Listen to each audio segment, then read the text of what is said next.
आज बाबा हमें समझा रहे हैं याद करने की विधि। तुम्हें चलते फिरते याद में रहना, याद में रहने का अभ्यास करना है। ज्ञान और योग यही मुख्य दो चीजें हैं। दो चीजें हैं, ज्ञान और योग, ये दो मुख्य चीजें हैं। योग माना याद। योग का मतलब क्या है? याद। याद किसे कहते हैं?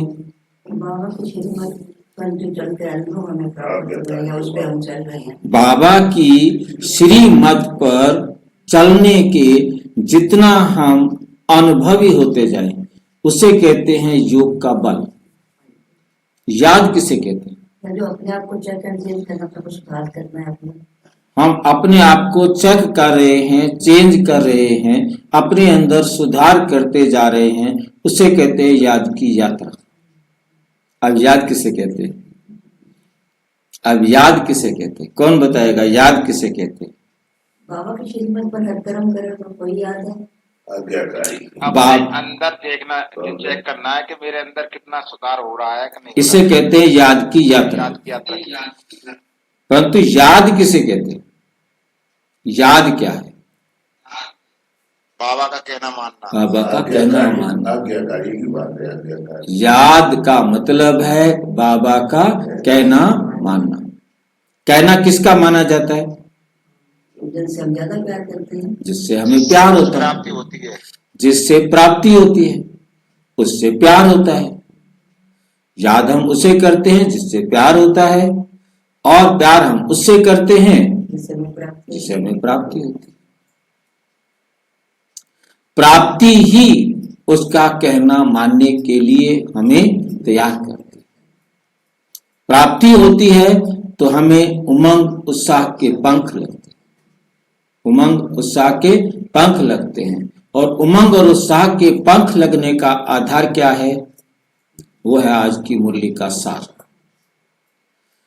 क्या है वो सार जिससे हमें उमंग उत्साह के पंख लगते हैं? संतुष्ट रहना, किसी को दुख नहीं देना। अभी हमने सार पढ़ लिया है, इसलिए खिचड़ी बन गई है। हाँ जी, क्या है सार आज का? ज्ञान में भरपूर होंगे। ज्ञान और योग, ये दो मुख्य चीजें, ये है आज की सार में। ज्ञान और योग यही मुख्य दो चीजें हैं। किसके लिए? उमंग और उत्साह। हमें समझ आ गया तो उस श्रीमत पे चलेंगे। पहला हमें जैसे ज्ञान मिलता है तो हमारे अंदर उमंग आता है। हाँ, ये अच्छी चीज, ये उमंग आता है। जैसे जैसे ज्ञान समझ में आता जाता है, ज्ञान की बातें हमें समझ में आती जाती हैं, हमारे अंदर उमंग बढ़ता जाता है। सवेरे उठ करके बाबा की मुरली पढ़ने का दिल करता है, उत्साहित होता है कि हम जानना है। उमंग होता है, उसे कहते हैं उमंग। और फिर होता है उत्साह करने का, फिर हम करते हैं, उसे कहते हैं उत्साह। ये हमारे होते हैं दो पंख, जिनसे हम उड़कर अपने घर जाते हैं, जिनसे हम उड़कर अपने आप को पवित्र बनाते हैं, जिससे हम उड़कर हम स्वर्ग के लायक बनते हैं, जिससे उड़कर हम बाप समान बनते हैं। बिना उमंग उत्साह के कोई भी बाप समान नहीं बन सकता, सुखधाम नहीं जा सकता। तो ये उमंग उत्साह के पंख हमें लगते हैं बाबा की मुरली से, ज्ञान से, और उसके साथ योग लगाने से।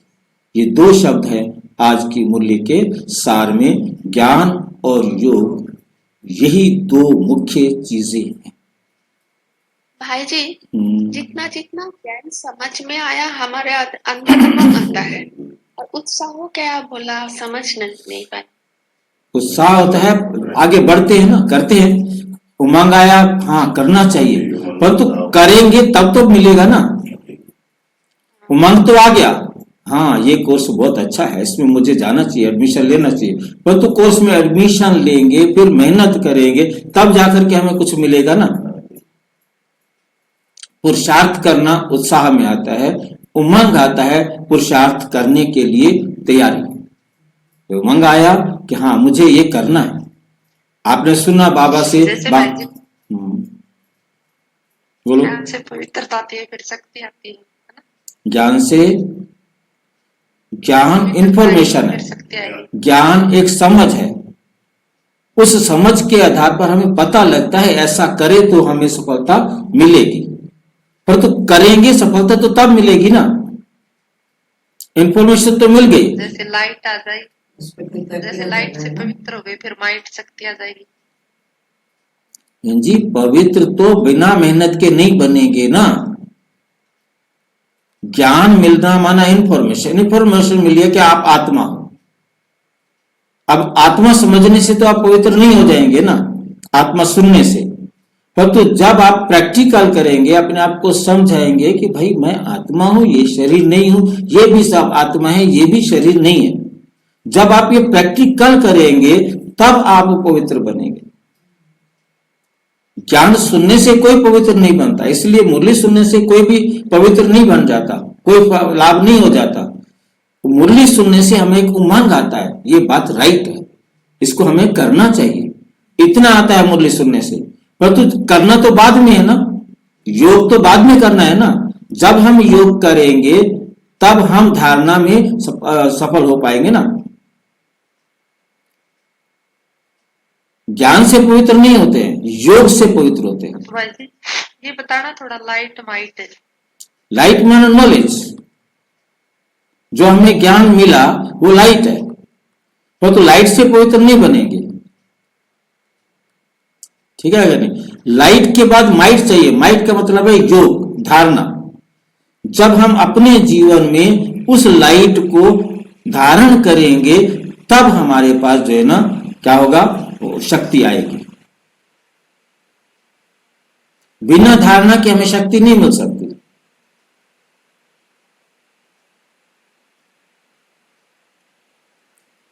बिजली की तार में करंट आ गया है, परंतु अभी तक बल्ब तक नहीं पहुंचा है, अभी तक हीटर के से बीच में एक स्विच लगा हुआ है, लाइट आ गई है, परंतु जब हम प्रैक्टिकल में उसे डालेंगे तब वो सारी तार को गर्म करेगा, तब वो हीटर चलेगा,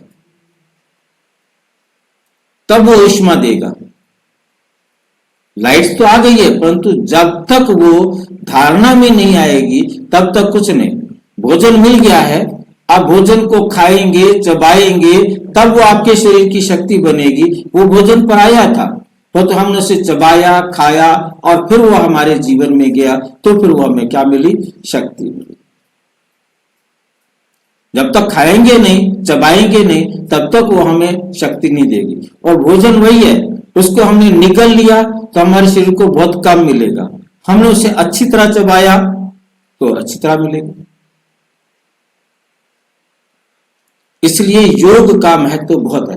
इसलिए दो चीजें, बिना योग ज्ञान के योग नहीं हो सकता, और ज्ञान बिना योग के अधूरा है। जब तक हम उसको प्रैक्टिकल अपने जीवन में धारण करेंगे तब तक हमें उसका कोई लाभ मिलने वाला नहीं।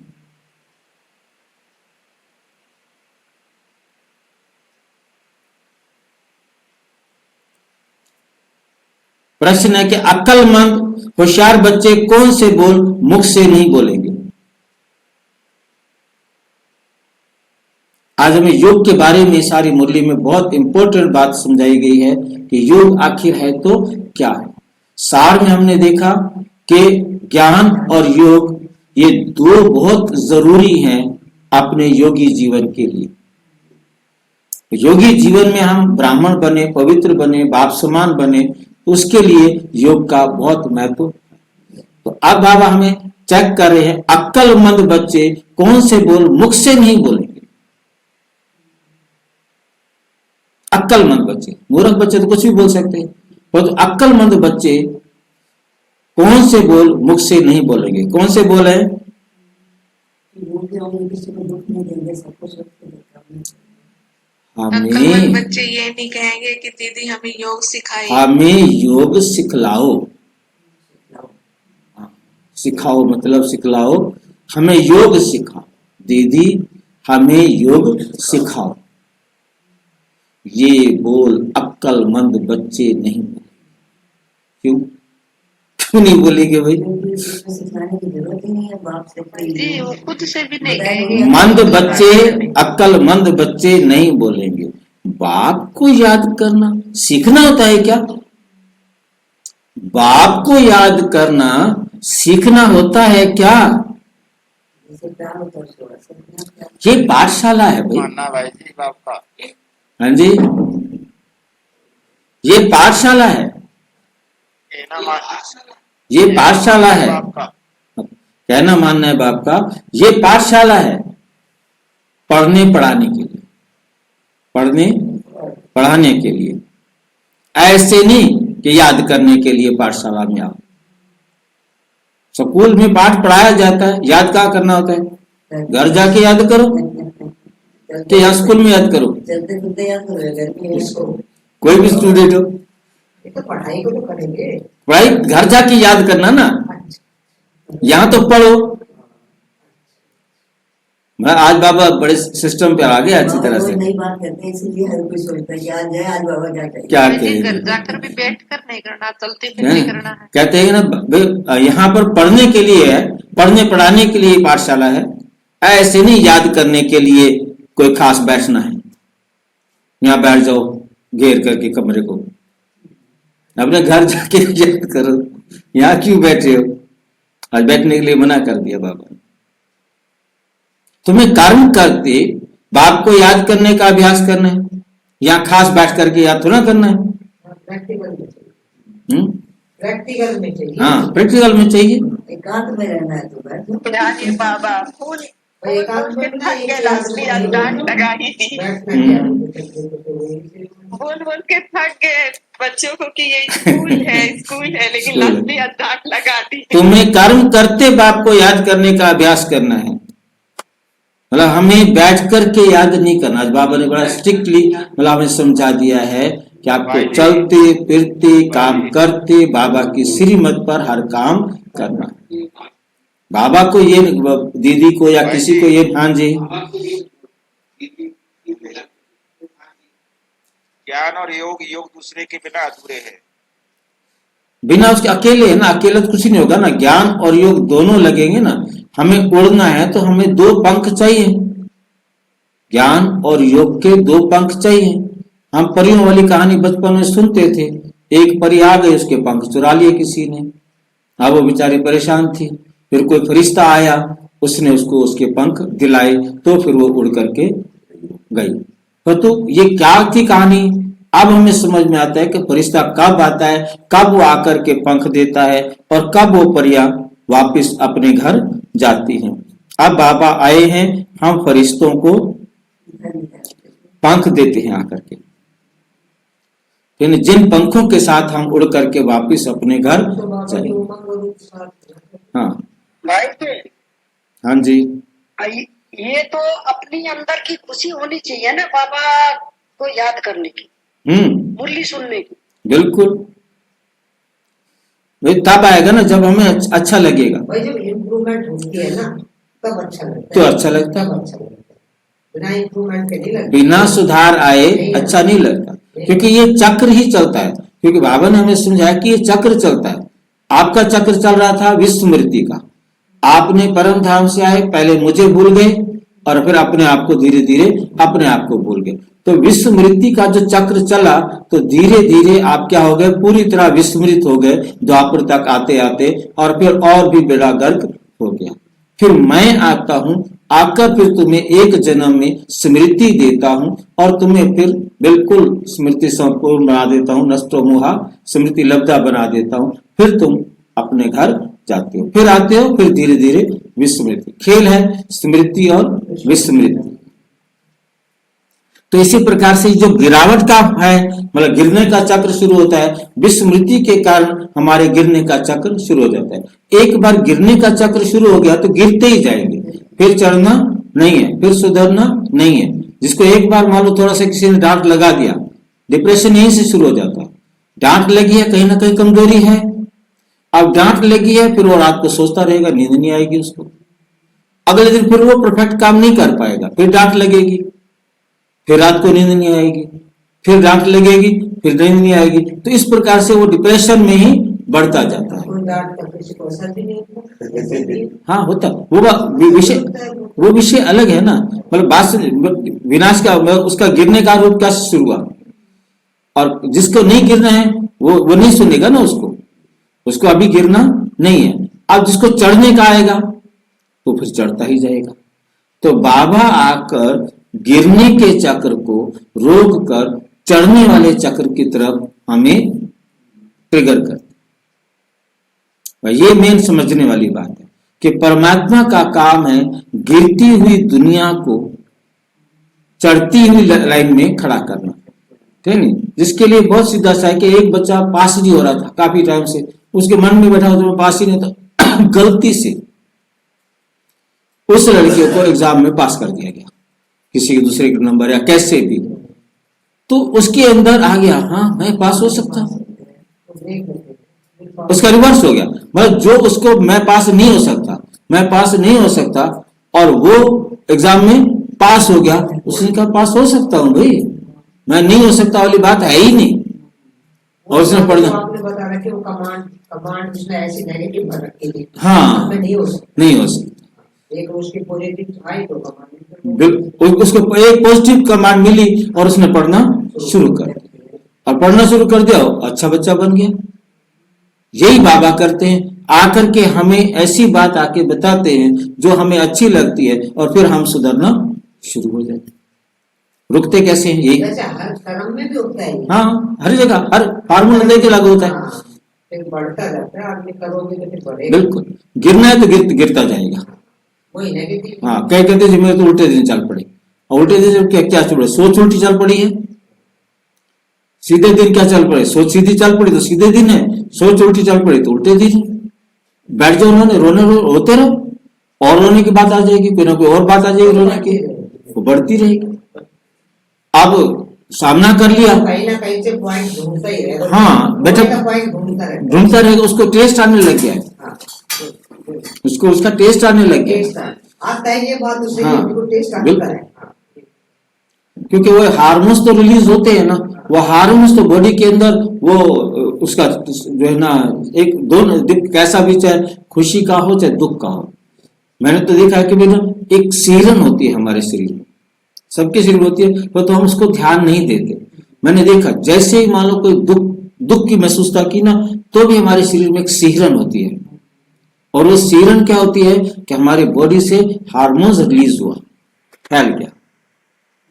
आपने से महसूस किया होगा, जैसे मैं कहीं अचानक गली में जाते हैं, डॉग आ गया अचानक, आप उस डॉग से भयभीत हुए, और जैसे आप महसूस करेंगे उस भयभीत में एक सीरन हुई थी पूरी बॉडी के अंदर, कोई आपको गुड न्यूज मिली है, और जैसे आपने उसको रियलाइज किया, हाँ, तो भी एक सीरन होते पूरी बॉडी के अंदर, एक ऐसी कंपन होती है, वो कंपन जो है ना पूरे बॉडी के अंदर वो हार्मोन्स को फैला देती है।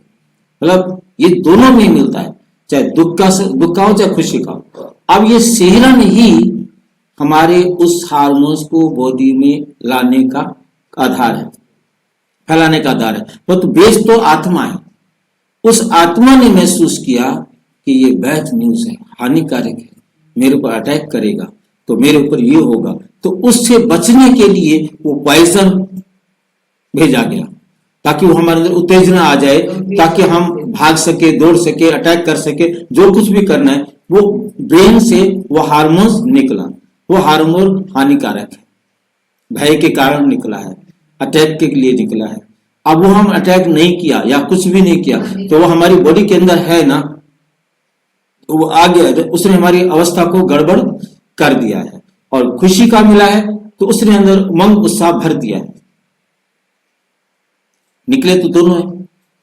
तो हमारे जैसे चलेंगे तो हमारे शरीर का भी नुकसान, शरीर का भी फायदा। अच्छा निकला तो शरीर का फायदा, और गलत हार्मोन्स रिलीज हुआ तो हमारे शरीर का नुकसान। अब निकलते रहते हैं हर बात के लिए उसी हिसाब से। कम दुख है तो कम निकलेगा, ज्यादा दुख है तो ज्यादा निकलेगा, वो तो निकल तो रहा ही है। और वैसे भी कम दुख और ज्यादा दुख भी नहीं, ये भी सबकी अलग अलग अवस्था है। हर एक की कौन कितना कितना लेता है, क्योंकि उसके लिए हमने चर्चा की थी कि एक जगह पर 5 बच्चे बैठे हैं, एक ही माँ मरी है, एक ही समाचार आया है, ठीक है नहीं, 5 बच्चे एक जैसे बराबर तो दुखी नहीं होंगे ना। बच्चों की अवस्था में जो बेचारा अभी शादी नहीं हुई है, माँ पर डिपेंडेंट था, उसकी माँ मर गई है, उसे तो बहुत दुख होगा। जो अपने बच्चों से खुश है, मर गया कोई बात नहीं है, उसको इतना दुख नहीं है। जो डिपेंडेंट ही नहीं है, जो एकदम स्वतंत्र हो चुका है, अपने आप को सेट कर लिया है, उसे इतना दुख नहीं होगा, और जो सेट नहीं हुआ है उसे दुख होगा। तो हर एक को अपना अपना होगा। अब ये कारण किसी का सबका अलग अलग बन सकता है, हम किसी को ये नहीं कह सकते चाहे वो बड़ा हो तो चाहे छोटा हो, सेम नहीं। हाँ सेम नहीं है, मतलब किसी को भी मतलब जो है ना वो हो सकता है। तो हमें बाबा की बात से आज हमें योग के बारे में जो बाबा ने समझाया कि हमें बाप समान बनना है, तो क्या करना है, हमें उमंग और उत्साह के पंख लगाने हैं, और परमात्मा की याद के लिए कोई रूम में कहीं जगह पर बैठकर योग लगाने की जरूरत नहीं। हमें चलते फिरते उठते बैठते खाते पीते काम करते बाबा की श्रीमत पर सब कुछ करना, इतना सहज है, कोई मुश्किल नहीं है। हमने किसी और का कहना मानना ही नहीं है, हमने बाप का कहना मानना है, और उसमें जैसे जैसे हमें सफलता मिलती जाएगी हमारा उमंग उत्साह आगे बढ़ता है।